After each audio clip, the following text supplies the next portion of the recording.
July 6, 2013, the Montreal, Maine and Atlantic Railroad train MMA2 arrives at Nantes at 2300 for a crew change, while on the way from Côte de Saint-Loup to Brownville Junction in Maine. The train consists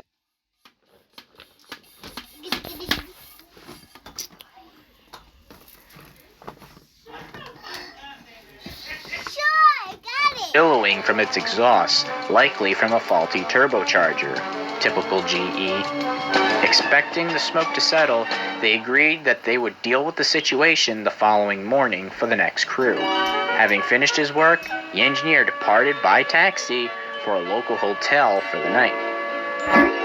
But shortly after, the Nantes Fire Department, as well as a police officer from the Stade de Quebec's Lac Mégantic detachment, responded to a 911 call from a local citizen at 2350 who reported a fire on the lead locomotive.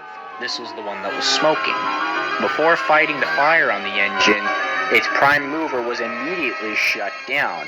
This was standard procedure with the fire department when dealing with any sort of fire. The fire department quickly extinguished the small oil fire on the locomotive and then notified MMA's rail traffic controller in Farnham to report that the train was now safe again. MMA didn't grant permission to the engineer to return to the scene, however, instead summoning a track maintenance foreman who was unfamiliar with the operation of air brakes. By 013, two MMA track maintenance employees had arrived from Lac Mégantic to supervise on the train. The Nantes firefighters shortly thereafter left the scene as the MMA employees confirmed to the police officer and to Farnham rail traffic controller that the train was indeed safe. But now there was trouble. With all the locomotives shut down, the air compressor could no longer supply air to the air brake system, so air naturally began to leak from the brake system. The main air reservoirs were slowly being depleted and gradually reducing the effectiveness of the locomotive's air brakes. At 056, the air pressure had dropped so much that the handbrakes and air brakes could no longer hold the train, and it slowly began to roll downhill toward the town of Lac Mégantic, just over 7 miles away. With no track circuit to detect the runaway train and alert the rail traffic controller, the train became an unmanned runaway. MMA2 entered the town at 63 miles an hour, entering the curve in an area with a speed limit of 10 miles an hour. And then the worst happens.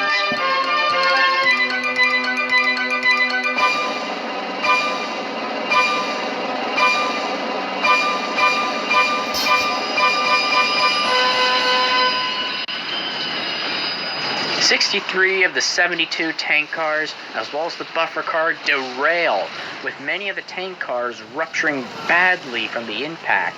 About 6 million liters of petroleum crude oil was quickly released, and the fire began just almost immediately, generating a ball of fire 3 times the height of the downtown buildings. The fire was so bright you could even see it from space, as NASA's Sumoi NPP satellite took this image of the glow of the fire from space. Crazy. People jumped from the 3rd floor of buildings in the central business district to escape the humongous fire. As the blazing oil flowed over to the ground, it entered the town's storm sewage system and emerged as huge fires towering from over storm sewer drains, manholes, and even chimneys and basements of buildings in the area. Around 150 firefighters were deployed to the scene, describing as looking like a war zone. Oh mon Dieu! Oh mon Dieu! Oh my God!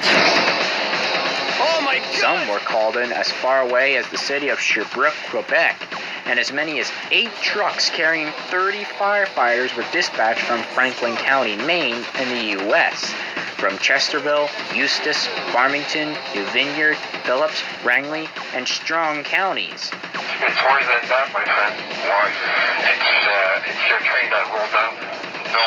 Yes, sir. No, RJ. Yes, sir. Holy. With With enough effort, the fire was contained and prevented from spreading further in the early afternoon. The locomotives and the VB car were found intact, separated from the rest of the train approximately 800 meters or half a mile east of the derailment site. The equipment that derailed included 63 of the 72 tank cars as well as the buffer car. 9 tank cars at the rear of the train remained on the track and did not explode and were pulled away from the site. Almost all the derailed tanker cars were damaged beyond repair, many having large breaches.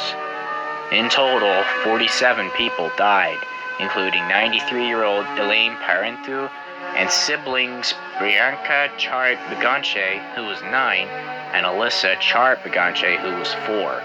Their mother, 30-year-old Talia Cormi Biganche, also perished.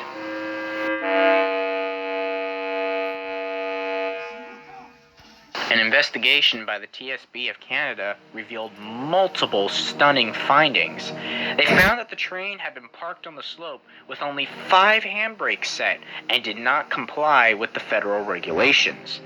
At least 9 brakes should have been used to secure the train on the level track, and an additional handbrakes applied when on an incline. A local resident even posted video of the unattended locomotive with the cabin door left open and the engine running. And TSB investigators then looked into the air brake system, which is normally charged to 90 psi, and when the engineer reduces air pressure to 65 pounds per square inch to